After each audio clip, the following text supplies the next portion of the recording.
verdadeiro terror não reside no monstro que habita castelos distantes ou florestas sombrias, mas naquele que invade o espaço mais sagrado, mais familiar, o lar, esse que é o núcleo onde vivem as pessoas que se amam e são tão próximas, que se conhecem intimamente e dependem umas das outras. Eu estou falando no sentido emocional, profundamente emocional. O Exorcista, do William Peter Blatty, é a manifestação literária máxima dessa premissa. É uma obra que não é apenas uma história de possessão, é um drama teológico muito profundo que questiona a natureza da fé, a resiliência do amor, os limites da razão, quando nós somos confrontados com um mal que brota do lugar mais impensável, o corpo de uma criança. Se entende que uma mãe, um pai, uma família busca preservar e proteger uma filha, um filho do mal externo, do que está lá fora, da violência, dos riscos. Nós preparamos, ou pelo menos tentamos preparar os nossos filhos para lidar com o mundo. Mas aqui nessa história, aqui o mal se incidia no íntimo de pessoas que nós amamos. E isso acontece enquanto nós não estávamos vendo, nós não estávamos prestando atenção. E essa sensação de que o mal se aproveita da nossa distração, essa é a força motriz da narrativa de William Peter Blatty em O Exorcista. Deixa eu reforçar isso. Essa é a grande força da narrativa de O Exorcista. E o que torna esse livro tão perturbador até hoje é a capacidade do escritor de nos fazer acreditar que a terrível provação da família McNeil poderia ser a de qualquer um de nós. Quando ele situa o conflito, esse conflito filosoficamente cósmico, o bem contra o mal, em um cenário tão mundano, com personagens que poderiam ser os nossos vizinhos, poderíamos ser nós mesmos. O livro cria uma ponte direta com o leitor e transforma esse horror em algo palpável, assustadoramente possível. Mas antes de mais nada, eu queria dizer que o foco aqui nesse vídeo é exclusivamente o livro do William Peter Blatty, a obra literária, que é uma experiência mais introspectiva, mais psicologicamente densa que a sua icônica e brilhante adaptação cinematográfica. Sendo assim, criança, bom, bem-vindo à nossa conversa distante com O Exorcista, o livro do William Peter Blatty.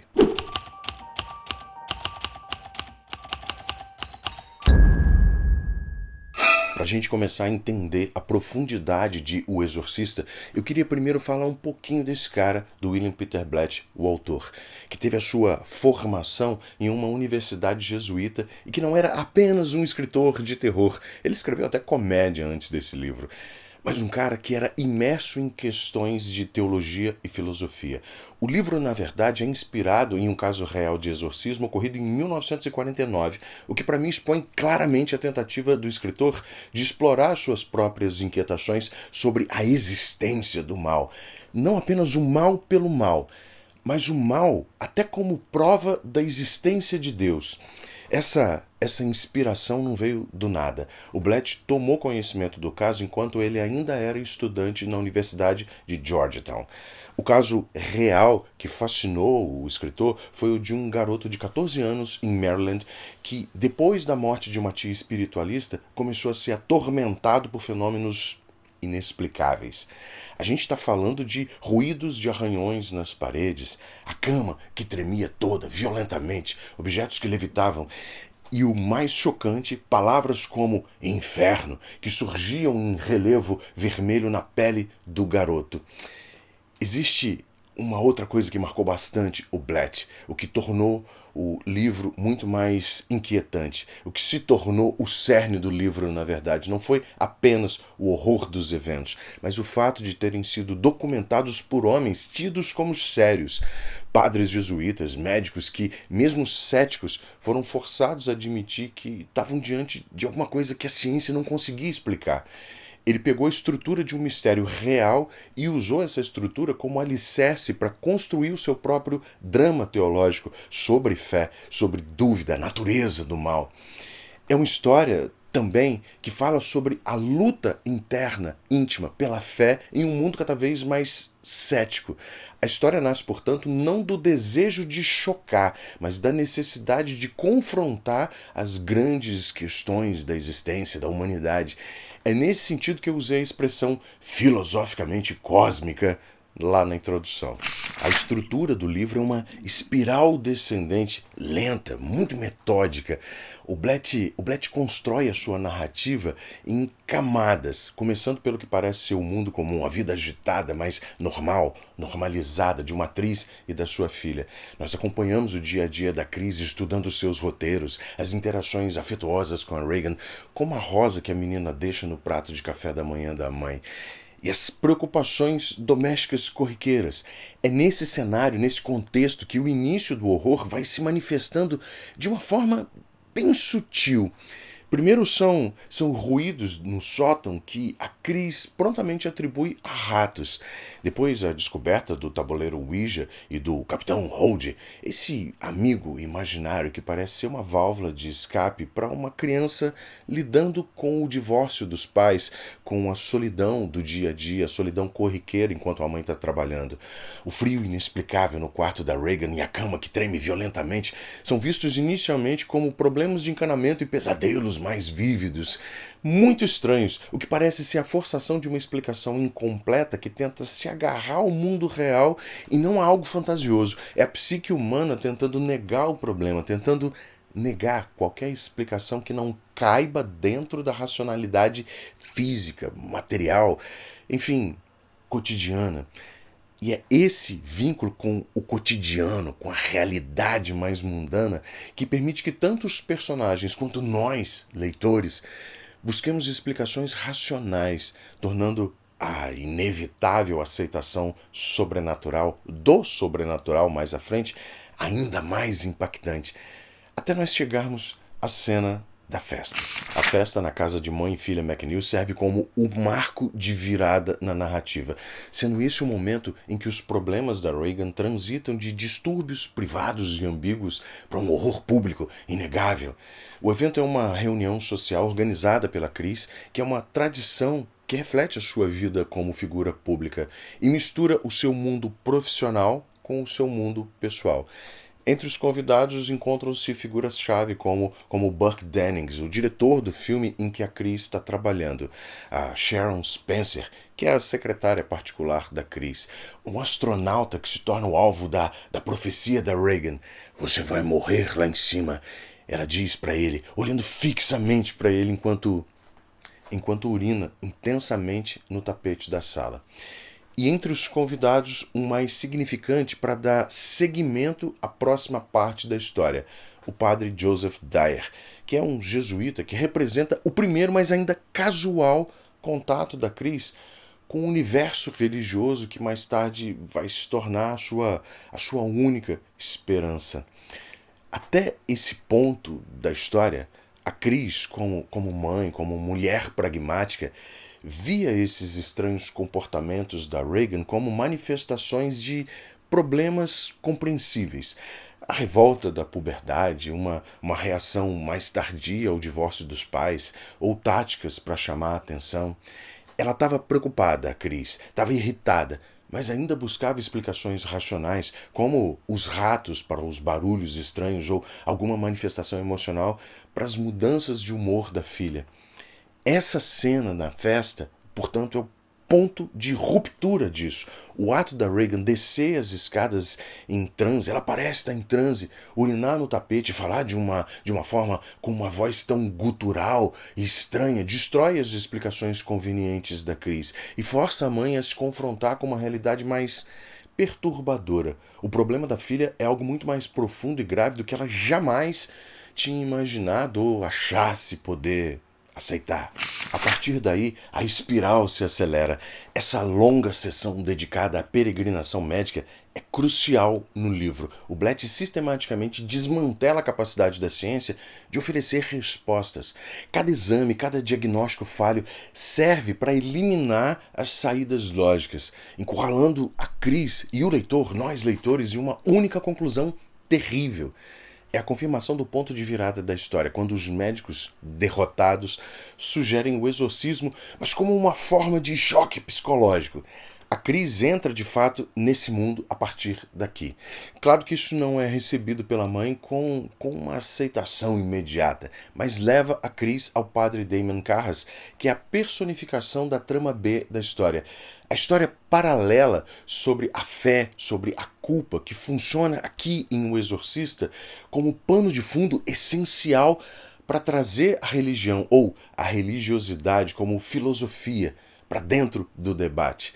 A chegada do Carras não é como a de um salvador, mas como a de um investigador bastante cético. Ele aborda o caso com o distanciamento de um psiquiatra, determinado inclusive a encontrar uma explicação patológica para o que ele está vendo. A relação entre ele e a Cris é inicialmente de conflito. A mãe desesperada contra o profissional da fé que se recusa a acreditar. Deixa eu ler para você um trechinho de como o padre Carras responde inicialmente a esse confronto. Escuta só. Se a senhora tivesse visto tantos pacientes de alas psiquiátricas quanto eu, poderia afirmar isso com muita facilidade. Afinal, possuída por demônios? Certo, ouça. Digamos que seja verdade e que isso aconteça às vezes. O problema é que sua filha não fala que é um demônio. Ela alega ser o próprio diabo. É a mesma coisa que a senhora dizer que é Napoleão Bonaparte. É somente quando a entidade demoníaca começa a atacar o Carras no seu ponto mais fraco, que é a memória da mãe dele falecida, que essa barreira profissional, racional, se quebra e o confronto se torna profundamente pessoal para ele. É o ponto de não retorno da história. Não dá mais para o personagem dizer agora que tudo é explicável à luz da razão. Após ser confrontado com fenômenos que desafiam a lógica, até aquilo que ele acredita ou já deixou de acreditar, como a língua desconhecida e o me ajuda que brota na carne da Regan, o padre Carras atinge o seu tudo está perdido, que é aquele ponto da história em que os personagens se veem num momento em que nada do que eles sabem, nada que eles aprenderam, ou qualquer força que eles acham que ainda têm, nada disso é páreo para o que eles estão vivendo. O Carras se vê incapaz de provar cientificamente a possessão, mas moralmente ele também se vê incapaz de abandonar a criança. É a sua noite mais escura da alma, outro momento chave em toda a história, que toda a história tem, em que os personagens se veem no limite das suas forças, onde as esperanças são destruídas pelos fatos, pelo inimigo impossível de ser detido e que vai massacrar você e tudo à sua volta porque você é incompleto, você é fraco, você não é capaz de vencer o seu desafio. É aqui o lugar da história em que ele deve decidir se age com base em provas ou se em um resquício de fé e compaixão. A decisão de prosseguir leva então a narrativa ao ato final. A igreja então envia o padre Lancaster Merrin, a figura de autoridade que o Carras não é. A chegada do Merrin é a da cavalaria experiente. Ele não tem dúvida alguma sobre o que está acontecendo. Nós sabemos disso. Ele sabe disso desde o prólogo da história. O Merrin tem apenas a certeza do combate iminente. Ele assume o comando imediatamente, estabelecendo as regras da batalha final e relegando ao Carras, para o alívio e temor do padre, a posição de auxiliar. A estrutura da história, então, nos leva ao ritual do exorcismo, onde a narrativa se fecha no quarto claustrofóbico da Regan, o palco final para a batalha. E também há o aviso do padre Merrin, que é inquietante. Escuta só isso. É extremamente importante que evite conversar com o demônio. O demônio é um mentiroso.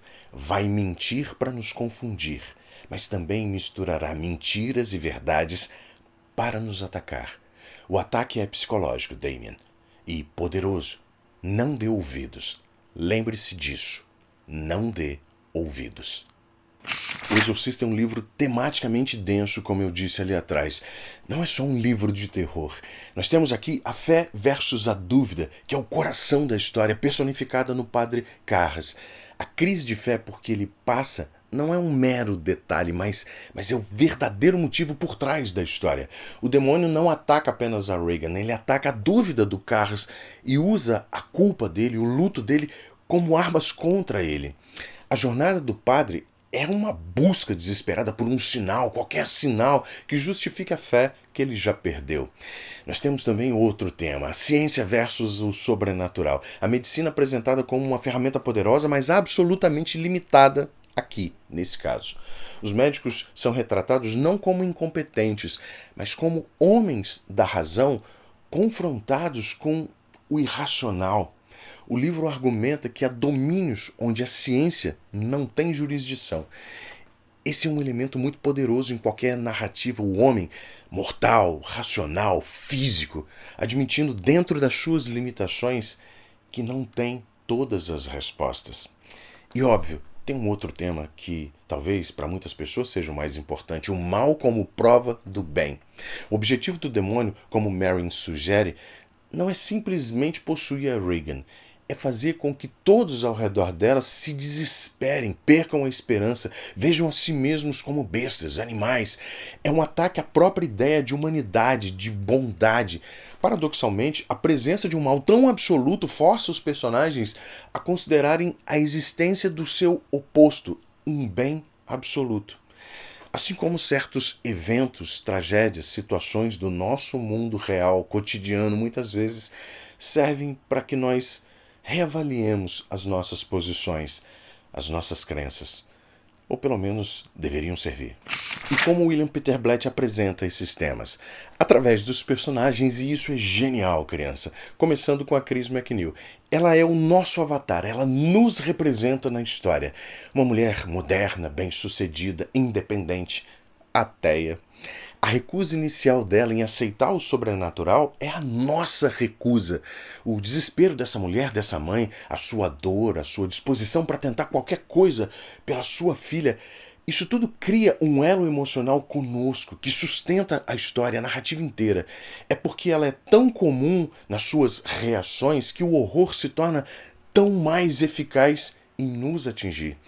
Mas ela não é o nosso protagonista. Embora a sua existência na história seja crucial para nos identificarmos, para nos levar para dentro da história, o arco de desenvolvimento emocional mais claro e inquestionável é do padre Damian Carras.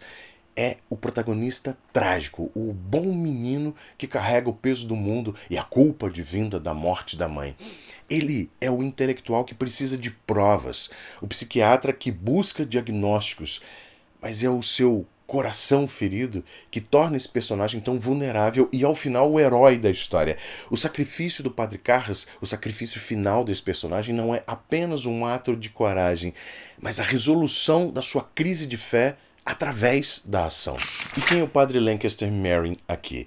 Em contraste com o Padre Carras, o Merrin representa a fé antiga, testada, inabalável. Ele não tem dúvidas, apenas a certeza do combate, como eu disse. A fragilidade física desse personagem contrasta com a sua imensa força espiritual, o que transforma esse personagem em um mentor, em um catalisador para o ato final do Padre Carras. Quanto a Regan McNeil, ela é o epicentro simbólico da história, o arquétipo da inocência pura. No início, ela é a filha ideal, afetuosa, criativa, vulnerável. O Blatty utiliza a menina de 11 anos menos como personagem ativa, principalmente durante a possessão, e mais como o campo de batalha onde o sagrado entra em guerra, em conflito com o mal, onde a guerra é travada. Nesse sentido, a Regan é o verdadeiro lugar da história, é onde ela acontece de fato. Em oposição direta, a entidade demoníaca, que se identifica como o próprio diabo, representa o arquétipo do corruptor absoluto. O demônio escolhe a Regan não por acaso, mas precisamente por conta da pureza dessa personagem. A violação da sua inocência é a manifestação máxima desse poder e maldade. O horror visual e psicológico do livro nasce então dessa fusão profana. A voz de uma criança se torna um rosnado ancestral, o seu corpo se contorce em posições antinaturais, a mente dela antes ocupada por amigos imaginários teoricamente inofensivos, vai se tornando um repositório de blasfêmias, de ódio. A Regan é, portanto, o símbolo do que está em jogo.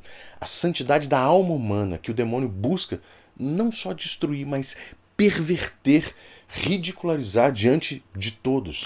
Antes de fechar essa nossa viagem por O Exorcista, eu queria falar um pouquinho sobre a escrita do William Peter Blatty, que é precisa, detalhada, clínica. Ele descreve os eventos sobrenaturais, por exemplo, com a mesma objetividade com que ele descreve os procedimentos médicos.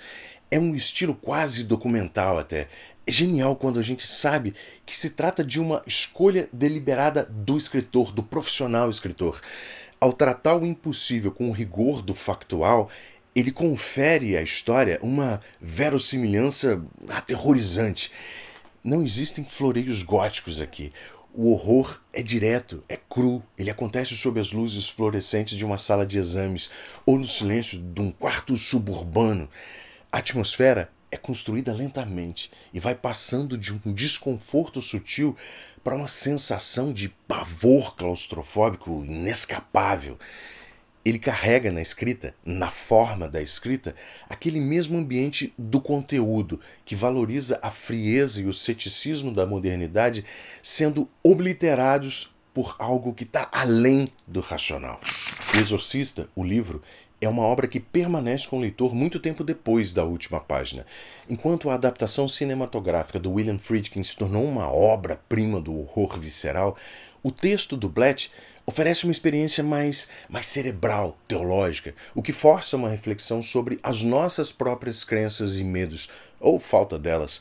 Eu não sei se você entendeu isso. O filme, maravilhoso, magistral, tem o seu principal gancho no horror, visual inclusive, enquanto o texto confronta as nossas crenças, o que nós sabemos ou achamos que sabemos, e o quanto isso nos deixa fortes ou vulneráveis diante de algo que está além da margem do conhecimento. A história conclui que a batalha contra um mal tão profundo não se vence com argumentos ou diagnósticos, mas com um ato de amor sacrificial.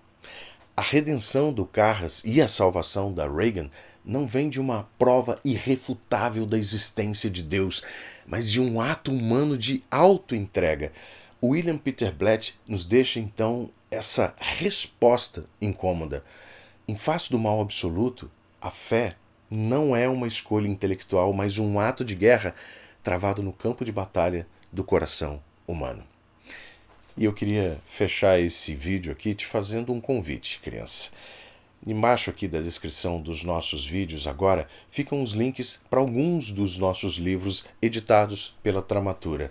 A série Gritos de Horror, por exemplo, de contos de terror pulp, a científica ficção de contos de ficção científica pulp, a Fantástica Aventura, todas as nossas edições, inclusive os meus livros, que é uma maneira de ajudar aqui o canal.